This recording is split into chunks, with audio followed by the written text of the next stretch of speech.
Entrevista de Legoria, 19 de marzo de 2026 al coronel Mario Blanco Sandoval.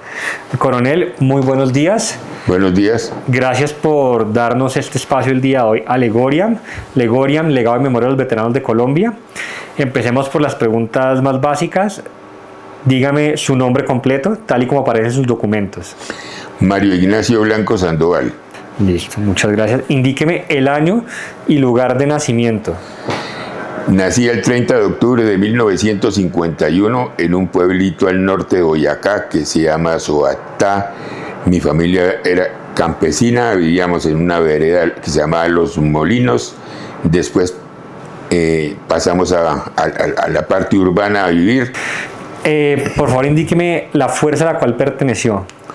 Pertenecía al ejército, arma de artillería, y llegué al grado de coronel. Por favor, indíqueme los años de servicio desde cuando ingresó hasta el año en que se retiró. Ingresé el 24 de enero de 1970 y me retiré el 29 de julio del 2001.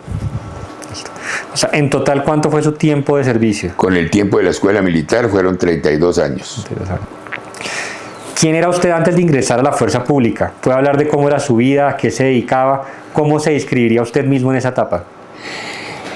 En mi casa éramos 8 hermanos. Como le dije, vivíamos en Soatá. Cuando vino la época del 48, que la vivieron mis hermanos mayores, el pueblo de Soatá era un pueblo conservador y solamente había 5 liberales, dentro de los que se encontraba mi papá. En esa época hablaba de la violencia de los chulavitas y no sé cómo se llamaba el otro grupo. A mi papá le dieron 72 horas para desocupar el pueblo, sino que se tuvieran las consecuencias. Habían matado gente, entonces mi papá se fue para Duitama y eso obligó que vendiéramos, mi mamá vendiera la finca de Los Molinos, que era una finca muy próspera donde sembraban trigo, cebada. Y con esa plata mi papá en Duitama compró un lote y construyó una casa de 2 pisos con 4 habitaciones. Cuando la casa estaba en construcción, que yo tenía como 5 añitos, mi papá me llevó para Duitama y allá pues permanecí con él. Y veníamos a Soatá en las Semanas Santas, en las vacaciones de mitad de año, en diciembre, para la Navidad o el Año Nuevo. Y hasta que la casa quedó construida, y una vez quedó construida ya nos radicamos por completo en Duitama, sin olvidarnos de nuestro pueblo Soatá. Listo. Me comentó que ustedes eran 8 hermanos. Fuimos 8 hermanos. Sí, ¿usted era el hermano número qué? Yo era el de la mitad. El de la mitad. El cuarto. El cuarto. ¿Tiene algún otro hermano que haya sido? El quinto era yo. ¿Usted era el quinto? Listo. Listo. Entonces me comentó que eran su papá, su mamá, sus 8 hermanos. ¿Qué sueños o planes tenía detrás de la fuerza? Hable de lo que usted imaginaba para su futuro en esa etapa de niñez o de adolescencia. Mis estudios fueron siempre en la escuela pública, en colegios oficiales. Nunca estuve en un colegio privado. No había los recursos económicos. Mi papá, pues con lo que recibía, escasamente atendía las necesidades de la casa. Nunca nos faltó nada, nunca nos acostamos sin comer. Independiente de lo que sea, mi papá era una persona muy fuerte conmigo, pero en el fondo él estaba muy preocupado por la educación de todos los hijos. Era muy radical en unas cosas, no le gustaba el deporte, no le gustaba que uno jugara fútbol, entonces tocaba todo a escondidas con la complicidad de mi mamá. Fuimos creciendo y, como le dije, y cuando yo llegué a cuarto bachillerato, pues realmente yo no sabía qué era el ejército. Mi papá, como vendía combustibles, tenía una manguera y cualquier cosa, eso cogía la manguera a corretearme y yo pasaba de casa en casa para no dejarme pegar. Un día me le volé. Y un día llegó un capitán a hablar de la escuela militar. Cuando yo estaba en cuarto bachillerato, había compañeros que ya empezaron a hablar de la escuela militar, que querían irse, que no sé qué. Y el día de la conferencia yo tenía 2 previas, y la verdad es que por mamarle gallo las 2 previas fui y me presenté. Entonces lo primero que nos hicieron fue el examen físico, y a los que pasamos el examen físico nos pusieron el examen intelectual. En el examen intelectual era respuestas múltiples. A mí la cabeza siempre me funcionó y me considero una persona inteligente. No me gustaba llevar cuaderno, solo tenía un cuaderno y ya el profesor un día me le puso cuaderno orquesta porque ahí llevaba todo. Era muy rebelde y entonces cuando había la previa oral el profesor siempre me buscaba la pregunta más difícil y me rajaba, pero en la previa escrita yo siempre me desquitaba y sacaba la mayor nota. El caso es que en cuarto de bachillerato un capitán Cárdenas fue a hablar a la escuela y entonces me presenté. El caso es que como al mes y medio llegó a la casa un sobre que decía Fuerza Militar, Ejército Nacional, señor Mario Ignacio Blanco Sandoval. Mi papá se sorprendió y yo, ¿esto qué es? Él no sabía nada. Y mi papá entonces fue y abrió la carta, el sobre, y entonces en el sobre decía que había sido aceptado y me mandaban un poco de información. Yo era deportista y cuando fue la visita domiciliaria yo jugaba con la selección Boyacá de baloncesto. Entonces por lo deportista también llamé la atención e ingresé a la escuela militar. A los 8 días vino la selección de los deportes, yo no sabía nada, estaban formadas todas las compañías y de pronto fue que empezaron a llamar nombres y me sorprendí cuando cadete Mario Blanco Sandoval al frente, salí y de una vez me pasaron al equipo de basquetbol de la escuela militar. Entonces me pasaron a comedor especial, alojamiento especial. Era deportistas, mejor alimentación, teníamos un régimen distinto. La única diferencia era que asistíamos a las aulas y después de las aulas en la tarde era a entrenar. Participábamos en torneos, tanto en Bogotá, a veces los fines de semana, como lo que dicen un cazabobos, salíamos de Bogotá a partidos de exhibición a diferentes ciudades de Colombia, como para que la gente pensara en el ejército y después pasé al equipo de las fuerzas militares y irme al torneo. Usted me mencionó que se incorporó a la fuerza, al Ejército Nacional porque un capitán fue presente, pero ¿cuáles fueron sus motivos personales como tal, o las razones, o familiares, o económicas, o de vocación, que lo llevaron a ver esa opción como una opción real para su vida? Como le dije, yo no sabía nada del ejército en ese momento. Yo me presenté por Mamá Le Gallo, como le dije, a 2 previas, y es la verdad. Hubo muchos compañeros que se presentaron que querían irse y no se fueron, y en esa oportunidad de Uitaba solo nos fuimos 4. Y como cosa rara, los 4 salimos oficiales. Ok. Y usted me estaba diciendo algo muy interesante, que usted llegó a la escuela en el año 70, ¿sí? Sí. Y que ahí usted era deportista, lo escogieron para el equipo los equipos del equipo de baloncesto, pero también me gustaría preguntarle cómo fue su entrenamiento o formación inicial en la escuela militar, cómo fue esa etapa, qué lo marcó y qué aprendió. Puede combinarme si quiere cómo fue su entrenamiento tanto deportivo como militar. Pues la diana era a las 5 de la mañana, de 5 a 5 y media, que arreglo de alojamiento, que aseo de baños.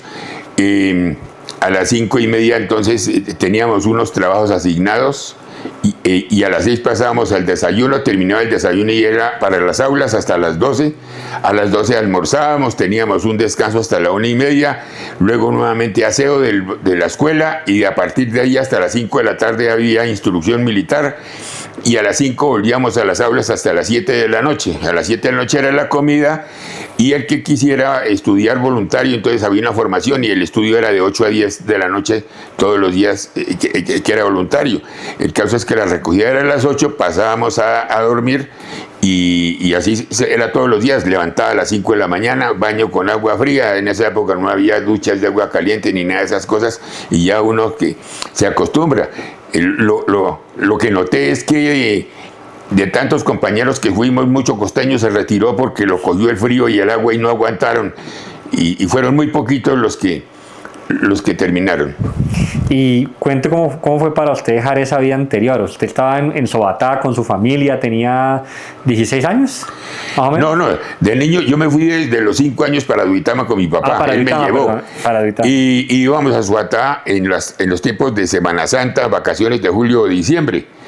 Allá teníamos un pariente que tenía una casona grande con habitaciones grandes y un baño y una cocina. Entonces llevábamos colchones, nos tirábamos en el piso, ahí dormíamos, teníamos una cocina y teníamos un baño, y con eso nos defendíamos los días que estuviéramos allá de descanso. Pero ya desde los 5 años vivíamos, cuando yo tenía 5 años, toda la familia se fue a vivir a Duitama, y fue cuando empecé a estudiar en el colegio departamental. ¿Y cómo fue para usted dejar esa vida? O sea, usted me está contando que llegó a la escuela, era deportista, pero ¿cómo fue personalmente para usted ese cambio? ¿Cómo se sintió usted? Como le digo, yo no conocía nada del ejército, yo era muy rebelde, de todos los colegios me votaron, y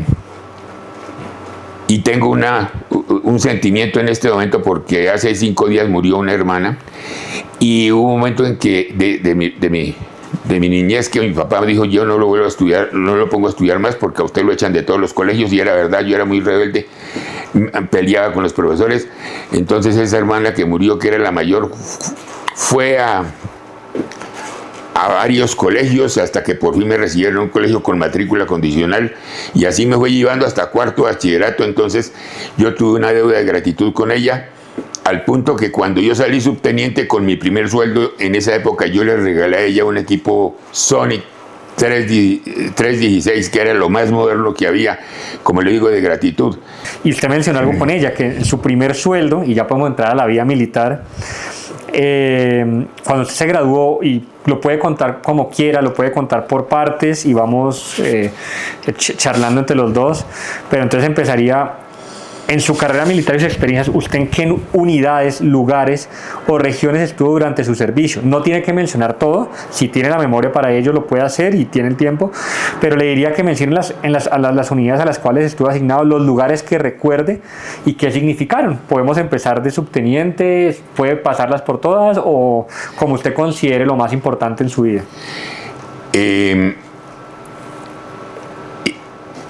Egresé el 10 de diciembre de 10 o 12 de diciembre de 1973. Mi primera unidad fue el Batallón San Mateo.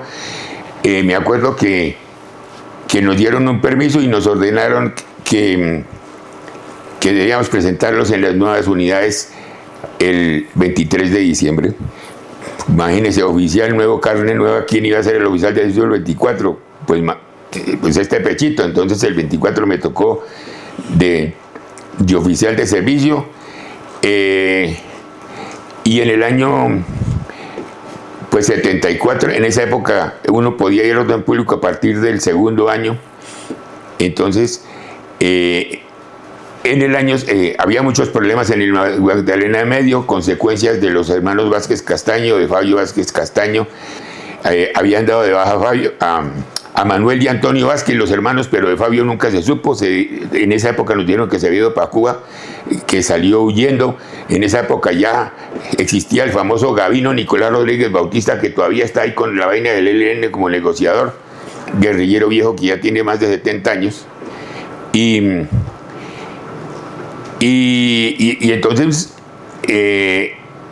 los batallones de artillería los utilizaban para ir a hacer reemplazos. Entonces en el Magdalena Medio estaba el batallón Palacé, y yo que estaba estaba en el San Mateo, ingresé allá a relevar el batallón Palacé.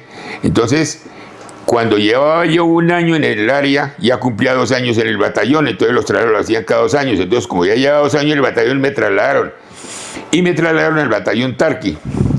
Entonces, ¿en dónde? ¿Dónde queda el Tarqui? El Tarqui de Sogamoso, pero el Tarqui de Sogamoso entró también a relevar el batallón San Mateo. Entonces yo seguía allá mismo. Yo tenía una comisión corta en Cartago, y el comandante del batallón de Cartago, coronel Caviedes, ya había ascendido a coronel y lo nombraron comando operativo en el Bagre, Antioquia. Entonces un día yo circunstancialmente me dejaron en el Bagre, Antioquia, en el helicóptero, y tuve la oportunidad de hablar con él. Y cuando él me vio, me dijo: oiga, Blanco, ¿y usted qué hacía aquí? Y le dije: mi coronel, me trasladaron del San Mateo al Tarqui, y lo único que hice fue cruzar el río en el Chile. Dije, y dijo: no, esto no es justo, usted ya lleva aquí 1 año mamando zancudo, todo el mundo debe tomar sopa. Y entonces habló con el comandante del batallón Tarqui y le dijo: oiga, el coronel Blanco se mamó un paludismo cerebral, mire, ya lleva un año aquí y siguió en lo mismo. Los batallones tienen cargos administrativos, es conveniente que ese joven lo saquen. Y entonces el coronel me sacó y me mandó a Sogamoso a la unidad de instrucción. Un paréntesis ahí, ¿usted habló que le había dado qué, perdón? Paludismo cerebral. Paludismo cerebral. Y estuve hospitalizado en una clínica de urgencias de un doctor Oyola. ¿En qué ciudad? En Montería. Yo pensé que me moría y duré como 2 meses vuelto nada y me salvé de milagro. ¿Y tenía cuántos años? No, pues era subteniente del segundo año. Ok, listo. Entonces seguimos, lo trasladaron a una y lo que pasa es que, y siendo uno comandante, la responsabilidad, el ejecutivo de la escuela era una persona del batallón, no era muy bravo, entonces a mí me dio miedo decirle que estaba enfermo, porque si yo, me perdona la expresión que voy a decir, se utiliza mucho el término sacar el culo, entonces yo dije, si yo hablo, el coronel va a decir que le saqué el culo, y entonces sacrifiqué mi salud pensando en la patria, en la institución, y llegué ahí, y lo que pasa es que se agravó. El caso es que milagrosamente un día llegó un helicóptero que aterrizó en la base, que era el comandante del comando operativo, otro coronel distinto, Molano creo que se llamaba, y dijo, el comandante dijo, no, está en el Cambuche, y cuando él vio allá, me encontró en el Cambuche con suero, porque había un sitio llamado Cuturú, y como yo tenía las medicinas, el resochín, el enfermero fue allá, compró el suero y me tenía conectado y dijo, no, este man hay que sacarlo, y entonces me subió en el helicóptero y fue cuando él me llevó a Montería, pasé a la clínica de urgencias y empezaron a tratarme, y así fue que se dieron las cosas. Y cuando me recuperé, volví al área hasta que salí trasladado, y salió al lado, me decía, una unidad de instrucción. A la batería de instrucción y entrenamiento en Sogamoso. Ahí ya llevaba 4 años de subteniente, y cuando vino el ascenso a teniente, el comandante del batallón tal, que era el coronel Rosales Ariza, y como yo ascendí a teniente, me mandó llamar a la oficina. Él ya conocía mi trabajo, cómo me desempeñaba, entonces me llamó a la oficina, me sentó, me dijo, oiga Blanco, el comandante del ejército me ha nombrado comandante de la escuela de artillería y quiero que usted se venga a trabajar conmigo a la escuela de artillería. Usted es un buen elemento. Yo lloré ese día cuando él me dijo eso, porque el honor más grande que uno tenía es llegar a su escuela del arma, y salí trasladado a la escuela de artillería. Ascendí y me fui para allá. Estando en la escuela de artillería... ¿En qué año, perdón? Eso fue en diciembre del 77. Yo ya estaba en Cartago, en el batallón Paraciano, en Buga. En Buga. Y sorpresa mía que a los 6 meses, por mi trabajo, por mi honestidad, me consideraron para una comisión al exterior. Mandaron a la Escuela de las Américas a aprender producción de televisión. Entonces prepararon camarógrafos, fotógrafos, productores de televisión, y yo fui a la cuestión de producción de televisión, pero como a mí no era mucho lo que me interesaba, yo aproveché el tiempo ahí en la Escuela de las Américas para otra cosa. Entonces me dieron la oportunidad de estudiar un curso que se llama el FADEP, y al terminar el curso, entonces me dieron mi diploma, que yo estaba ya considerado para ser profesor militar en la Escuela de las Américas del Ejército de los Estados Unidos. Ya tengo mi diploma, que ese distintivo que tiene los laurelitos ahí, el blanco en el fondo y el chulito azul.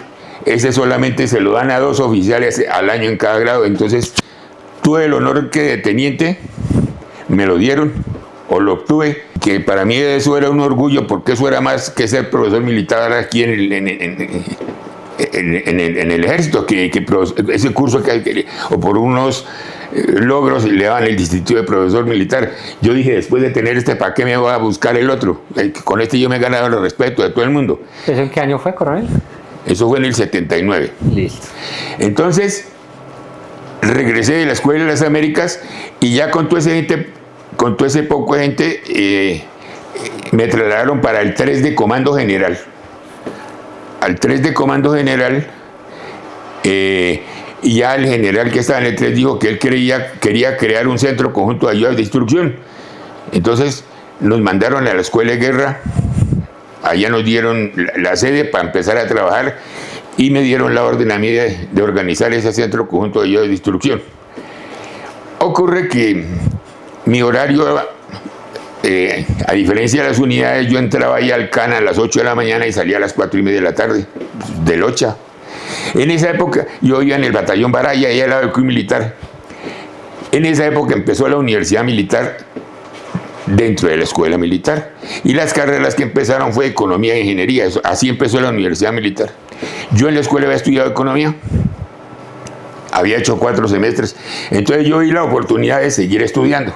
Entonces me matriculé, salía a las 4:30, me iba al Baraya, me cambiaba de civil, mi bucecito, porque no tenía carro, y para la escuela militar a mis clases hasta las 10:30, 11 de la noche, llegaba a dormir y así.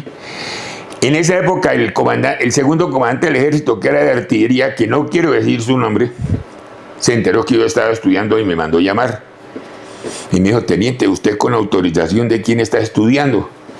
Y yo le dije: mi general, yo no sabía que para estudiar necesitaba pedir permiso.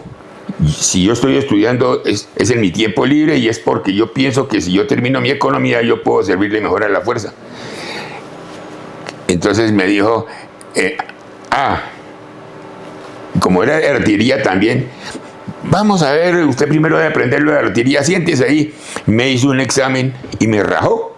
¿Cómo me rajó? Me dijo: sí, ve, mi teniente, no sabe un culo de artillería y quiere ser economista. Me acuerdo que en el 79 las FARC tenían 2 frentes, uno en el Magdalena de Medio y el otro era en el Tenerife, allá del sur. Entonces el batallón Tenerife en esa época era el coco, y era, mejor dicho, decían que el que no haya pasado por el Tenerife no es artillero.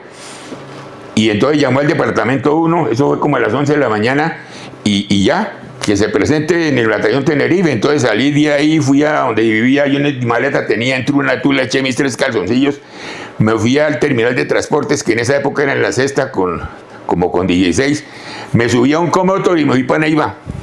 Llegué a Neiva a las 10 de la noche, al casino, ya me estaban esperando, su habitación, me acosté a dormir, y a las 5 de la mañana, mi teniente, que lo necesita mi coronel en el helipuerto. Me levanté, me puse el camuflado, cogí mis cosas, me fui para el helipuerto, y entonces el comandante era el coronel Sadoni Sánchez, que ya murió, y entonces él me conocía de referencias, me tenía un buen concepto, le conté qué había pasado, pero la orden del segundo comandante era que me desapareciera. Entonces me subieron a las 6 de la mañana en un helicóptero y me clavaron en el Alto Pato a una unidad de orden público de comandante de una batería, como si después yo lo decía y lo comentaba, como si yo hubiera cometido un crimen. Mi único crimen era estudiar. Entonces ese día yo me juré que el día que yo me retirara, me metía a la universidad militar a estudiar mi carrera.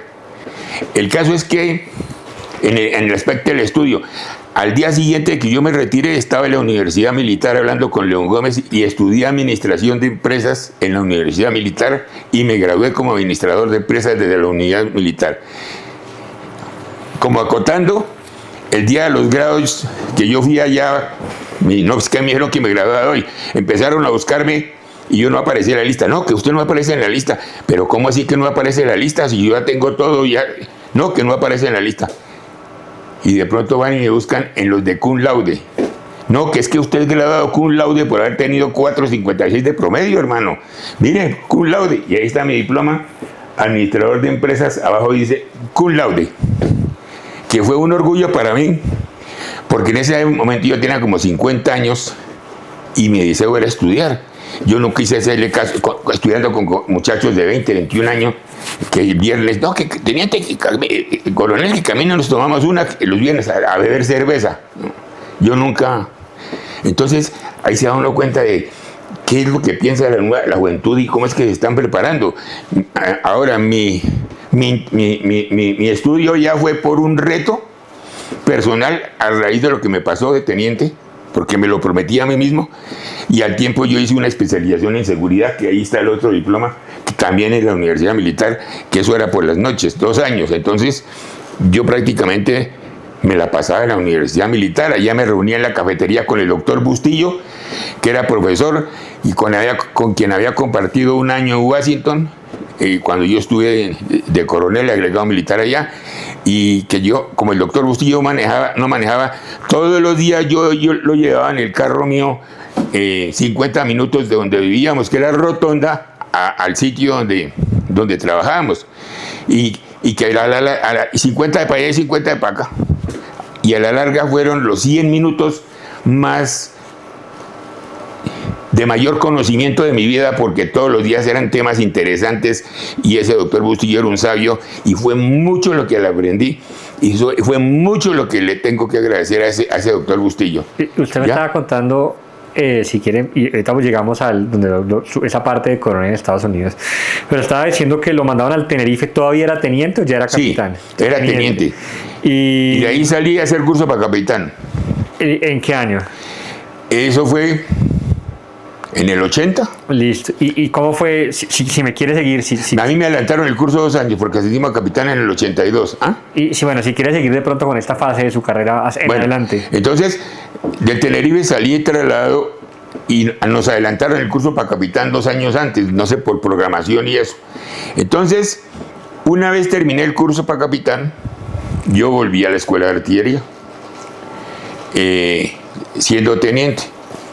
En esa época estaba como novedad el computador David.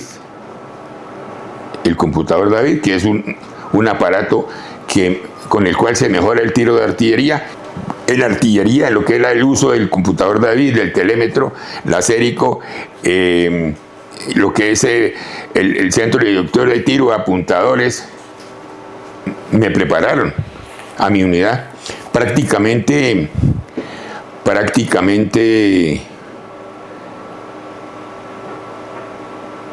era el único, y era el único que tenía ese conocimiento, y en esa época uno no miraba hacia adelante y el comandante de la escuela era muy orgulloso haciendo demostraciones del poder de la artillería con esos aparatos, y como yo era el que la maraqueaba, entonces llega un momento en que uno se vuelve indispensable, inamovible, al punto de que me acuerdo que ordenaron una unidad para orden público para el Putumayo, y como la que le correspondía ir a orden público era mi unidad y irme a mí, entonces me llamó el comandante de la escuela y me dijo: Blanco, entréguele su unidad a fulanito tal que se vaya y usted vaya y me recibe instrucción. Pasó, y que me pasó también en la carrera porque yo siempre estuve en un cargo de un grado arriba de mi cargo, de mayor pelante.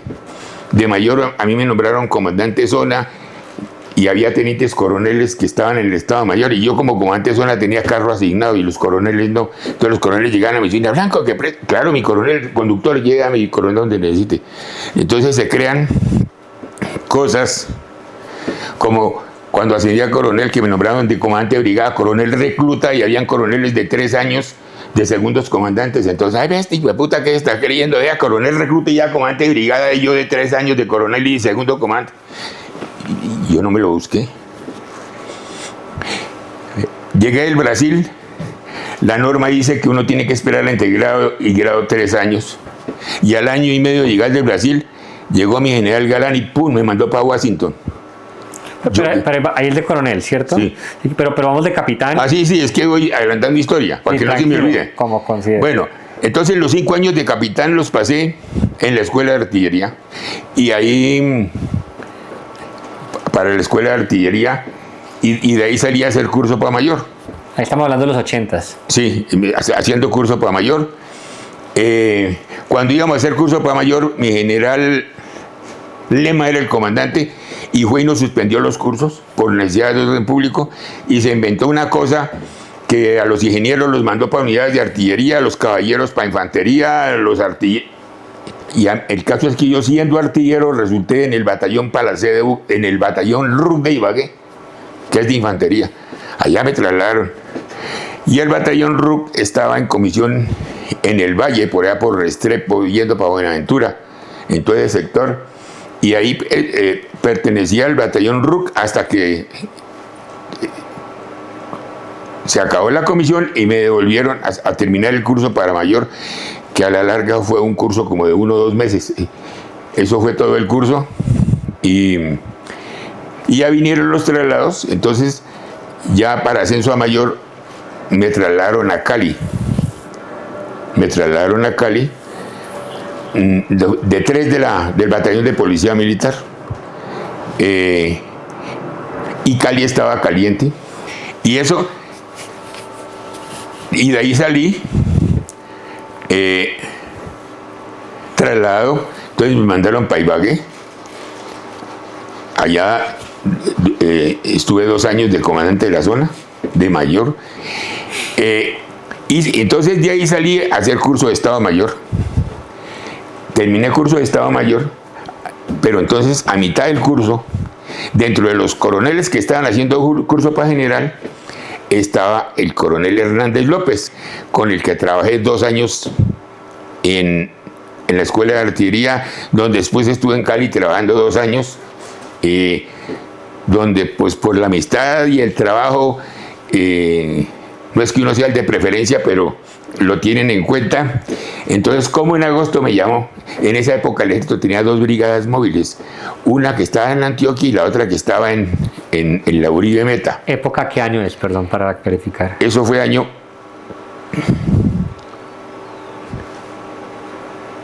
Lo que recuerde, si no está bien, no hay problema. 82. Eso fue en el año 90. Ok. 89, 90. Perfecto. Entonces me llama como en agosto, en un descanso, y me dice: Blanco, venga. ¿Qué hubo, mi coronel? Me dice: oiga, hermano, me acabo de enterar de que me nombraron comandante de la brigada móvil número 1 en Uribe Meta. Lo necesito a usted de oficial de operaciones. Usted ya fue mi oficial de operaciones en Cali. Usted es de los de mi confianza. Necesito que se venga a trabajar conmigo. Eso implicaba dejar mi familia sola, los riesgos, porque todos los días decían que se iban a tomar la Uribe, que se iban a tomar el Uribe, que le daban por los helicópteros. Era un caricellazo, como se dice. ¿Cómo le iba a decir yo a él que no? Era un compromiso moral. Entonces, pues me fui con él para allá, para la Uribe, y allá duramos 1 año en operaciones. Fue un año donde hubo unas cuestiones muy desgarradoras, porque como yo era el de operaciones, entonces cuando había heridos me tocaba ir con el médico, los enfermeros que a las evacuaciones y eso. Más de una vez se me presentó casos de que los soldados heridos me decían: mi coronel, no me deje morir. Eso lo miraban a uno los ojos: mi coronel, no me deje morir, mi coronel, no me deje morir. Y el médico me decía: coronel, necesitamos un avión presurizado para poder sacar a este muchacho, porque por tierra se muere, este muchacho no aguanta, no sé qué, toca sacarlo. Entonces yo por radio llamando a pedir un avión presurizado. Entonces, que ya listo, que el avión va para Villavicencio. Entonces yo le decía al piloto: desvíese, en vez de ir allí, vamos derecho a Villavicencio para ganar tiempo. El avión lo evacuamos para Bogotá, el soldadito. Y la cosa de más gratitud, y que lo cuento yo, es ver que a los 3 o 4 meses llegaba ese soldadito a mi oficina, otra vez allá en Granada Meta, a darme las gracias, y dime: mi coronel, gracias a usted estoy vivo. Si no hubiera sido por usted, yo me hubiera muerto. Eso no tiene palabras, eso no tiene premio, eso no tiene nada. Eso para mí fue de las cosas más gratificantes de mi vida, el haber podido hacer eso con esos soldados.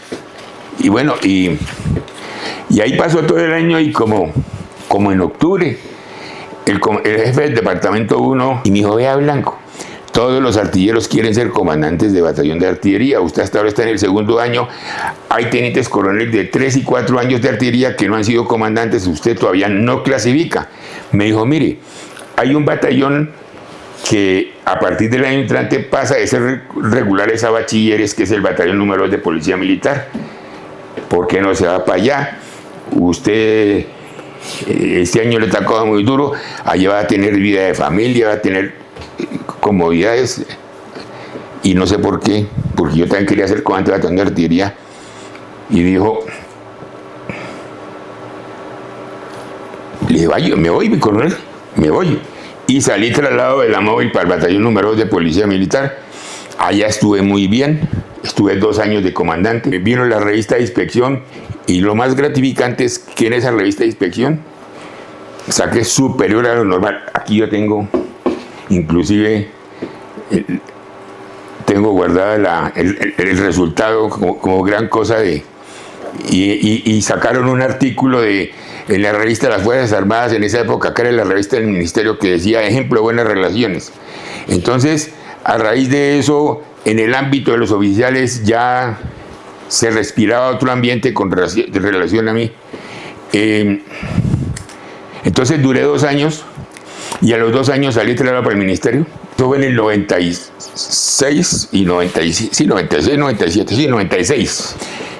Un día tocó la revista, la inauguración del Museo Militar, que entre otras cosas, todo lo del museo lo renové yo, prendas y todo eso yo las hice, y como los uniformes de la época y toda esa vaina, lo que sí hice fue que a todos les puse aquí el apellido blanco. Aquí, que el camuflado, que todos los uniformes a lo largo de la historia, le clavé blanco. El museo que está en el centro. En el museo blanco, sí. Y en la planta de zapatería que tocaba mandar las botas allá a las unidades y toda esa vaina, entonces mandé a hacer cajas de cartón y a todas les puse calzado Don Mario, cosa que si un retén de la guerrilla veía era calzado Don Mario. Y eso mandamos a hacer más de 10.000 cajas, porque eso todos los días eso era 1.800 pares de botas para repartir por un lado y para otro. Entonces, ahí al lado del batallón de intendencia quedaba el batallón de sanidad, donde estaban todos los enfermos de tratamientos y eso. Un día pasé por allá como a las 9 de la mañana y encontré más de 100 soldados botados ahí en la zona verde sin hacer nada.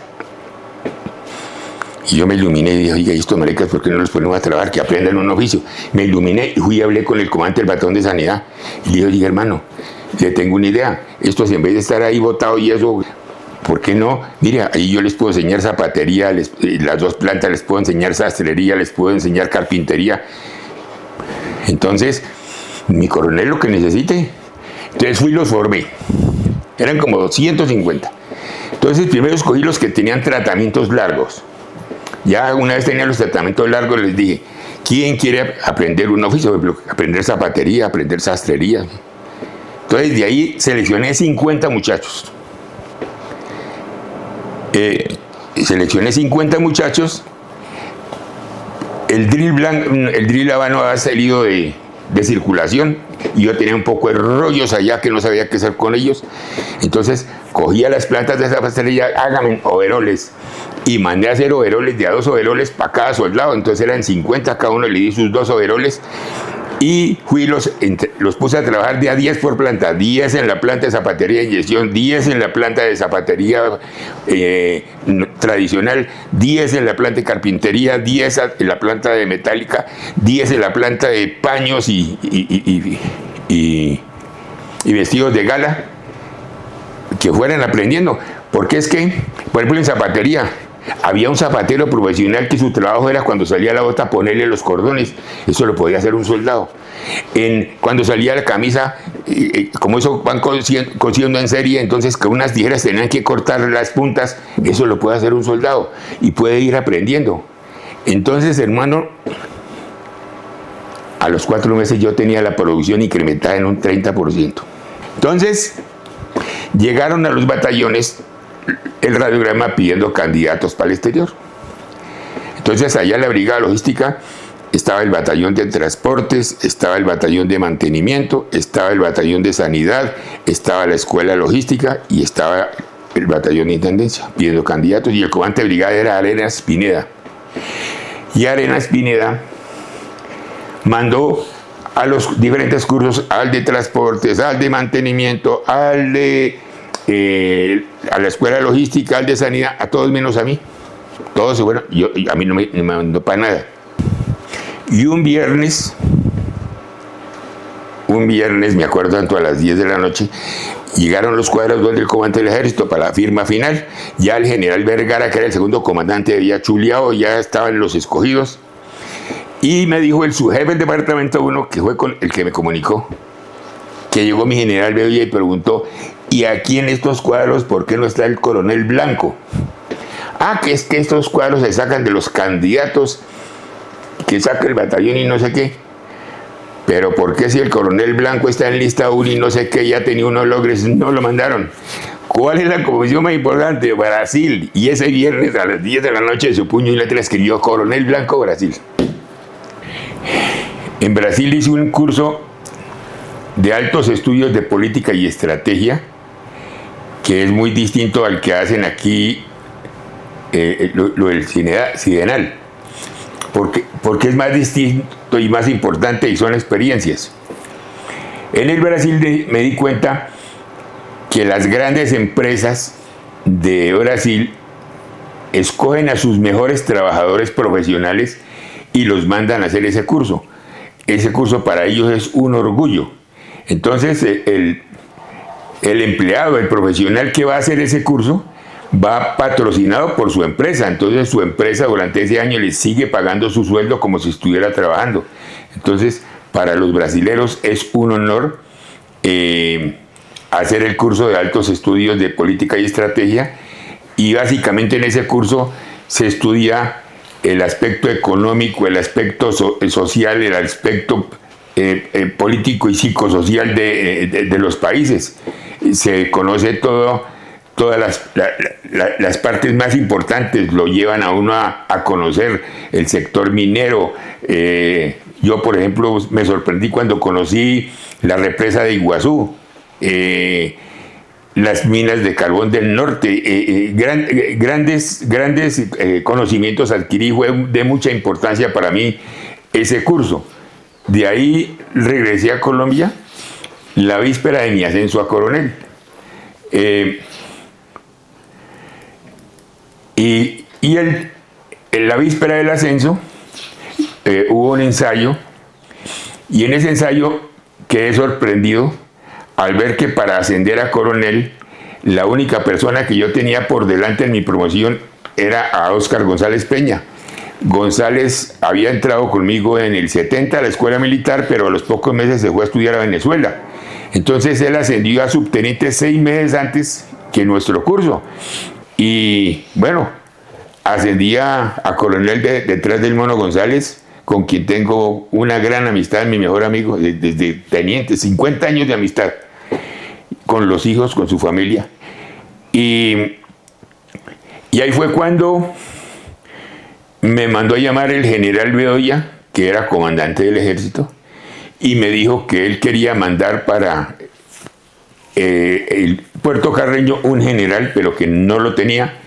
Entonces, de coronel recluta me nombró comandante del Comando Específico de Oriente, donde yo tenía el mando operacional no solo del ejército, sino de la Fuerza Aérea, que ellos tenían la base de Marandúa, los de la Armada, que tenían la flotilla fluvial del Oriente. Todo eso estaba bajo mis órdenes, y eso pues una unidad fronteriza con Venezuela, y más con los problemas que posteriormente se desarrollaron. Estando en Puerto Carreño, de Puerto Carreño me bajaron a segundo comandante de la segunda brigada en Barranquilla, mi general Galán. Entonces en un foro de artillería yo hablé con él y le dije: mi general, ¿cómo es posible que siendo ahorita comandante de brigada yo aspiraba a tener una brigada más grande, que me mandara para Montería, para Barberena, y me nombra en Barranquilla? Entonces me dijo: oiga, Blanco, eso tiene su razón de ser. Lo que pasa es que el cura Hoyos volvió a ser alcalde de Barranquilla, y cuando usted estuvo allá de comandante, usted tuvo muy buenas relaciones con él. Entonces la relación ahorita con la alcaldía está rota. Entonces por eso es que lo mando a usted para que vuelva a empalmar con el cura. Y entonces fue cuando me comentó, me dijo: y además usted no va a estar allá sino 6 meses, me dijo, porque dentro de 6 meses lo voy a mandar para Washington, me dijo mi general, y yo quedé sorprendido. Entonces pues yo le conté a mi esposa el comentario. Y efectivamente, yo llegué en ese diciembre a Barranquilla, y como en febrero recibí una carta de general Galán donde me comunicaba que por mi desempeño profesional había sido seleccionado para irme como adjunto militar ante la Embajada de Estados Unidos como asesor en el Colegio Interamericano de Defensa en Washington. Frente a su a los lugares, su carrera. ¿Usted retiró de coronel en qué año? 2001. Yo me retiré en el 2001. 2001. Después de que llegué a Estados Unidos, fue cuando al presentarme me dijeron que me le presentara al general Tapias, que era el comandante general, que me necesitaba. Entonces, cuando llegué a la oficina general Tapias, me dijo: Blanco, usted no va para Villavicencio ya, usted va para la 5ª división, usted va de jefe de Estado Mayor del general Euclides Sánchez Vargas. Con él trabajé 2 años ahí, nos entendimos muy bien, y de ahí a él lo nombraron inspector del ejército, y entonces el general Sánchez me dijo: Blanco, véngase conmigo para la inspección del ejército. Pero entonces, en vista de que yo no había sido considerado para ascender a general, es diferente el tiempo de estadía en el ejército al tiempo de servicio que le computan a uno, porque de la escuela militar solo le computan 2 años. Entonces yo hice un oficio a ejército donde solicitaba que me informaran por escrito cuándo cumplía yo mis 30 años. ¿Por qué los 30 años? Porque si yo me iba al ejército con 30 años, salía con una liquidación del 95%. Y todo porque si yo no cumplía los 30 y me iba con 29 años, entonces me liquidaban con el 82%. Entonces ahí es mi futuro, y estaba perdiendo un 13%. Entonces ya cuando me certificaron, que me acuerdo tanto que los 30 años los cumplía el 30 de enero del 2001, entonces el 1 de febrero hice una carta, se la entregué al general Sánchez solicitando mi retiro del servicio activo. Entonces, me acuerdo tanto que en la motivación de mi retiro escribí que mi retiro obedecía a que no había sido considerado para hacer el curso para general, y por eso me retiraba. Entonces, la carta, como yo la escribí, que era toda muy... además decía que agradecía al ejército, que todo lo que tenía se lo debía al ejército, que el ejército es todo para mí. El ejército me dio todo, yo vivo muy agradecido con el ejército, no había nada distinto sino a que no me llamaron a curso. Coronel, gracias por todo ese viaje y recorrido por la carrera. Me gustaría hacer unas preguntas ahora quizá más emocionales, y lo que usted nos quiera compartir se lo agradecemos, lo que no, por supuesto, respetaremos su silencio y su prudencia. Entonces viene la siguiente pregunta. Si usted estuvo en una situación de riesgo o de combate, ¿cómo describiría su primer contacto con el combate? Y si ese contacto o cualquier otro que usted quiera describirnos, sus sensaciones, sus aprendizajes, sin entrar en detalles que no quiera compartir. En mi primer combate se presentó una situación desafortunada, en que nos montaron un campo minado, enterraron unas cantinas llenas de metralla y tornillos en la peña, y cuando la patrulla se desplazaba, nosotros íbamos más o menos 5 metros entre hombre y hombre. Esa vaina explotó y me alcanzó a coger la onda explosiva y me lanzó. Yo me fui contra un árbol. No pensé que eso iba a tener consecuencias futuras, pero después, con el paso del tiempo, empezaron a sentir las molestias. Ocurre que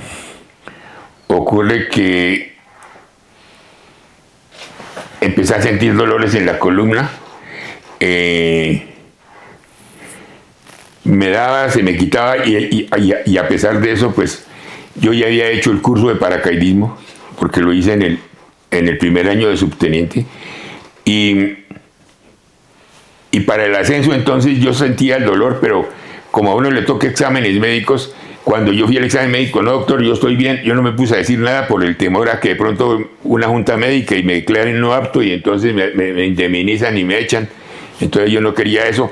Entonces siempre, hasta cuando fui a ascender a mayor, que empecé a ascender con concepto de idoneidad profesional, evité. Solamente tuve una cirugía de capitán. Me operó el doctor Casasbuenas Duarte en el hospital militar por neurocirugía, pero desafortunadamente con el paso de los años, y más que todo después de que me retiré, ya después de teniente coronel me hicieron otra cirugía de columna, y ya he retirado 5 más. En este momento tengo fijación completa de toda la columna cervical y lumbar con tornillos intervertebrales tornillos para mantener el espacio intervertebral y evitar el pellizcamiento. Y en la última cirugía, que fue de la columna cervical, no sé qué pasó, el caso es que perdí el equilibrio, me pusieron de pie y no pude sostenerme, y ahí para acá no he podido sostenerme, y la cuestión fue aumentando al punto que ya estoy en silla de ruedas. En este momento yo solo salgo al médico, buscando salud. Me hice ver de médicos particulares, estuve con el doctor Remberto Burgos, que es el mejor neurocirujano de Colombia. Él murió el año pasado. Yo fui a consulta con él, le llevé todo mi historial, resonancias, TAC, radiografías, y volví a los 15 días y él me hizo una radiografía ya como si hubiera sido mi médico toda la vida, y concluyó diciéndome: coronel, no se torture más, lo suyo es irreversible, usted no se va a recuperar, no se vuelva a dejar operar, tómese la medicina cuando le duela. Entonces eso es lo que hago, tomarme la medicina. Pero entonces últimamente los dolores son más frecuentes, y estuve donde el fisiatra hace 10 días, y el fisiatra me dio una droga un poco más fuerte para que me la tomara inicialmente una al día. Ahí me la estoy tomando a las 6 de la mañana. Lo pone uno turuleto un poquito, pero ya después otra vez. Y me estoy tomando la medicina. Entonces no he vuelto al hospital, porque yo digo: ¿a qué?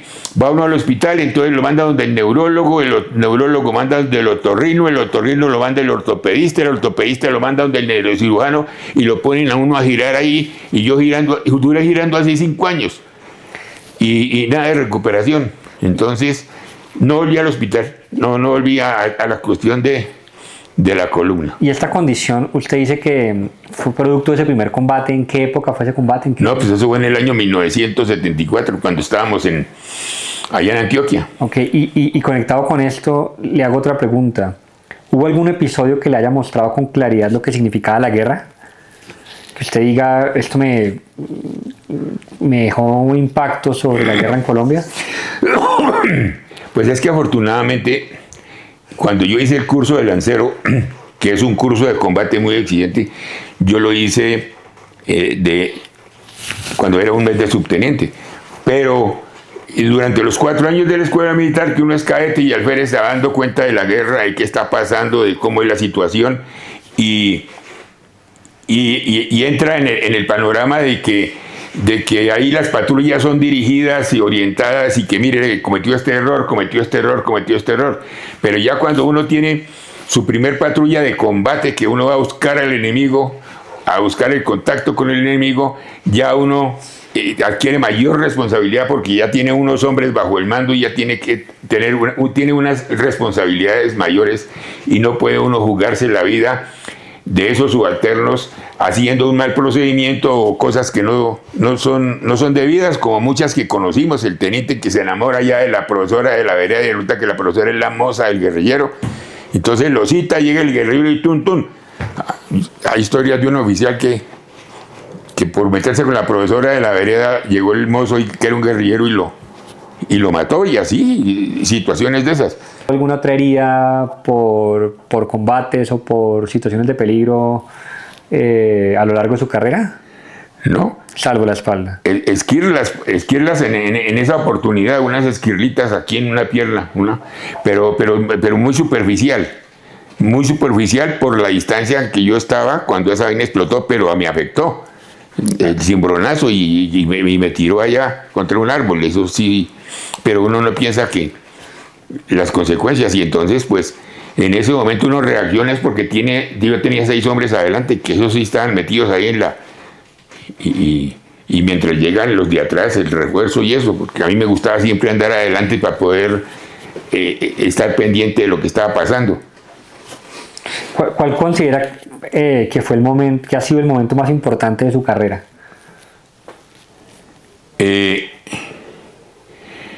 ¿En el aspecto militar? El que usted, pues, la pregunta va vinculada al aspecto militar, pero si usted lo quiere mezclar con otra cosa.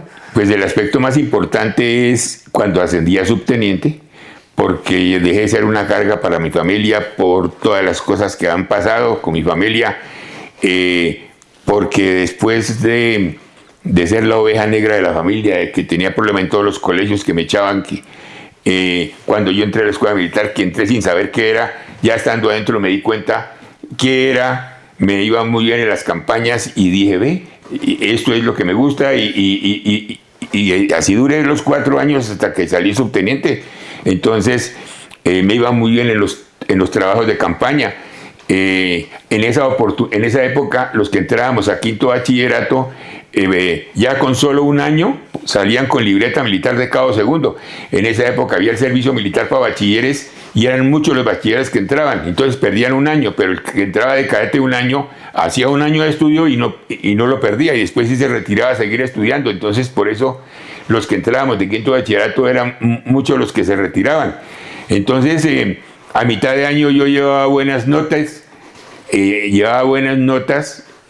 puntaje muy alto. Entonces me llamaron de la inspección de estudios y me dijeron que por mis notas me había hecho acreedor a la beca, que si la quería aceptar.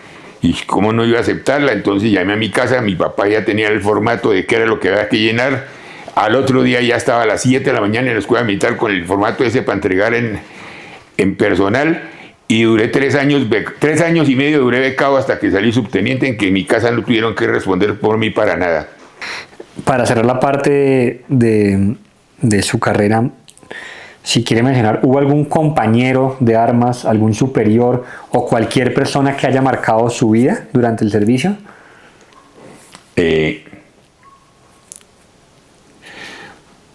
Pues sí, el general Rafael Hernández López, yo lo conocí a él cuando yo era alférez, y después trabajé con él de teniente, trabajé con él de capitán, trabajé con él de mayor, trabajé con él de teniente coronel, y ya pues de coronel no trabajé, ya él ya era general, ya eran otras unidades, pero prácticamente con él trabajé en todos los grados. Estuvimos en orden público, tanto con la Escuela de Artillería en operaciones como cuando estuvimos en la Brigada Móvil en Uribe Meta, y fue una persona para mí muy especial, tanto en el aspecto personal como en el aspecto familiar. Ahora su familia y su vida personal, pues primero, ¿cómo está conformada su familia? ¿Cómo se conformó en su momento? Y después preguntarle cómo era su relación con su familia en su servicio, cómo se comunicaba con ellos, cómo vivieron sus ausencias, los reencuentros, cambios, sacrificios, aprendizajes, lo que me quiera compartir. Mi familia está conformada por mi esposa y 2 hijos. Me casé de capitán en el año 82. Mi hijo nació en el 84, mi hija nació en el 86. Entonces prácticamente crecieron juntos. Ellos inicialmente pues estudiaron en el Liceo Patria,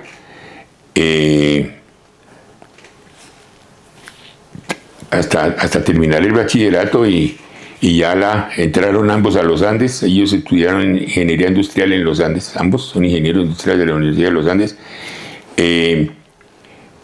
Ambos salieron con su empresa. Mi hija se casó y tiene 2 hijos.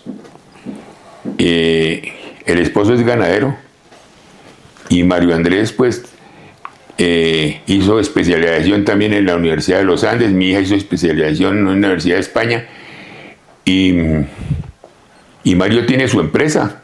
Él se mueve mucho, y los amigos que lo conocen cuando lo ven, no necesito nada, le dicen. Me pasó un día que yo iba con él y de pronto alguien lo vio, no Mario, no necesito nada, porque él es a venderle lo que sea al que sea, no respeta pinta. ¿Cómo fue para usted el momento del retiro, el paso a la vida civil? Cuente cómo vivió ese cambio, qué ha sido lo más difícil o lo más liberador. Cuando yo me retiré, que pasé mi solicitud con fecha 1 de febrero, porque ya tenía los 30 años, de acuerdo a la certificación que me han dado, yo pasé mi hoja de vida y la entregué en el departamento 1. Después de que la entregué, me fui para mi oficina y la verdad lloré amargamente. A veces lloro cuando me acuerdo de eso. Lloré amargamente porque fueron 32 años donde la mitad del tiempo fue fuera de la casa, mis hijos fueron creciendo. Ahí sí, como sin darse cuenta, viene uno de pronto que la primera comunión, que los 15 años de la hija, que la universidad, papá, que me caso. Hechos de la vida que uno no está preparado y dice, Dios mío, ¿a qué horas? Pero esa es la vida. Y ya después que empecé ya como dice, por fuera, fue cuando fui a la Universidad Militar a cumplir mi promesa que me hice a mí mismo cuando tuve el problema con ese general de que el ejército necesita economistas y me hizo echar para el monte. Entonces me metí a estudiar carrera completa allá en la Universidad Militar. Allá me entretenía. En ese momento yo no necesitaba trabajar porque tenía mi sueldo de retiro y tenía otras entraditas fruto de mis viajes al exterior, de que encontré una mujer buena, ahorrativa, paisa, que los paisas saben cómo manejar el dinero. Yo nunca manejo la plata. Yo recibo el sueldo y lo entrego completico a mi mujer. A ver, ella qué hace con eso. Ella es la que maneja la plata. Ella, en este momento, lo único que tiene que hacer es mantenerme 80,000 pesos en mi cartera. Y ella además se da cuenta. Si se descompleta, ahí le completo. Eso es porque uno de pronto tiene una necesidad, que una invitación, un almuerzo, pues tiene como pagar. Pero la plata la maneja aquí mi mujer. Todo. Y yo no tengo problemas en eso, nada, en absoluto. Jamás he tenido problemas con mi mujer por plata, porque ella es la que maneja la plata. Y ella es feliz. Yo no sé si en otras casas ya es lo mismo. Yo veo que hay agarrones por plata. En mi casa, yo he sido muy juicioso en mi casa y me jacto de ser una persona fiel, de que no tomo trago, de que no he tenido problemas, de que me le pierdo a mi mujer, que me voy con los amigos a tomar. Nada. Todo para la casa, como se dice. Una vida muy familiar. Cuando yo era soltero, eso fue la locura. Pero después de que me casé, ya lo que tenía que vivir lo viví, y ya después de casado calmarse. Y no es que uno se casa para empezar a joder. No, uno se casa ya después de que se cansa. ¿Quién es usted hoy? ¿Cómo es su vida actualmente? ¿A qué se dedica? ¿Qué son las actividades diarias? Lo que nos quiera compartir. Bueno, después de que les dije, me retiré y estudié la administración de empresas, me gradué cum laude, con honores, 4.56 de promedio. Hice un posgrado en seguridad también en la Universidad Militar, ahí están los dos diplomas.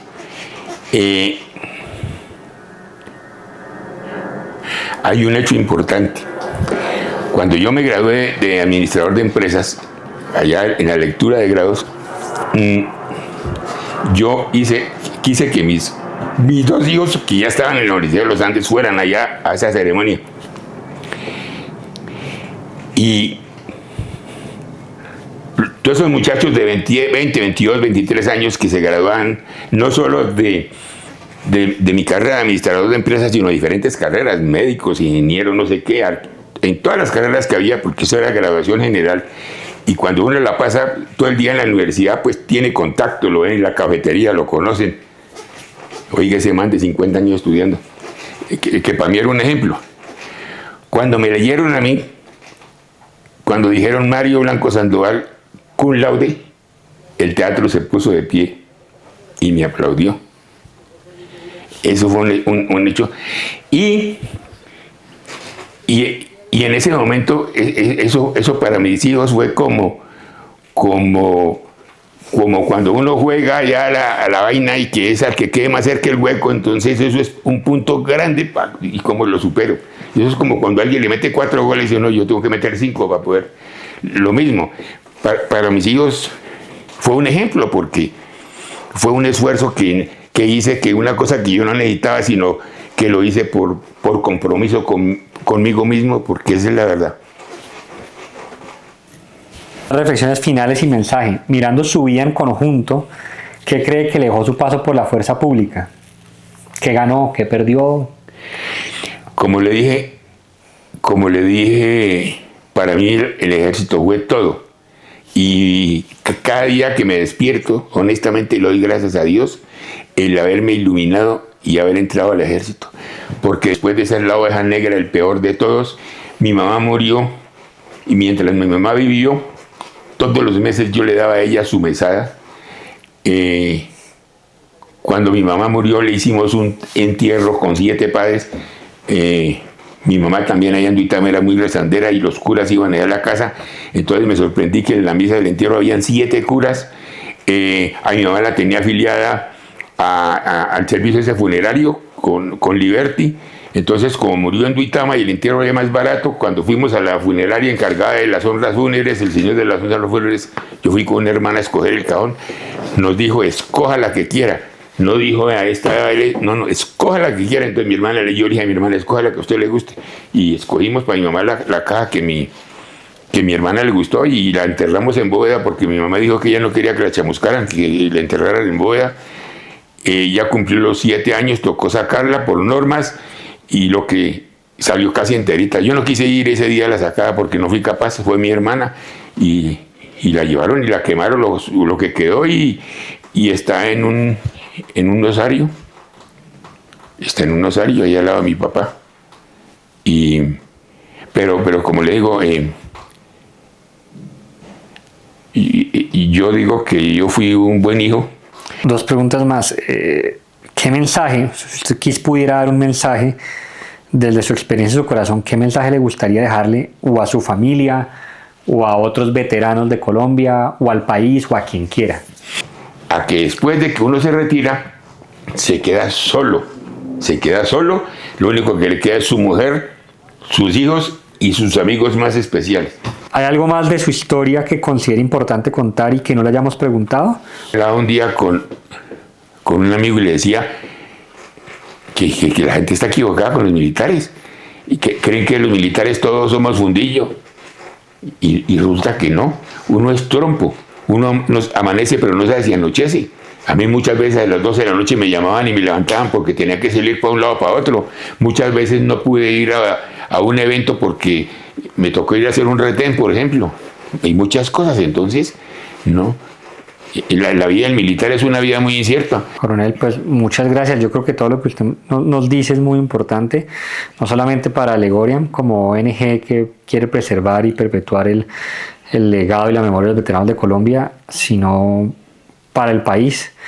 Gracias por compartir este espacio. Dios mediante nos encontraremos en otra situación y de nuevo creo que a nombre mío, a nombre de mi familia, a nombre de todos los colombianos que caminamos y no sabemos quién nos está cuidando, gracias por su servicio.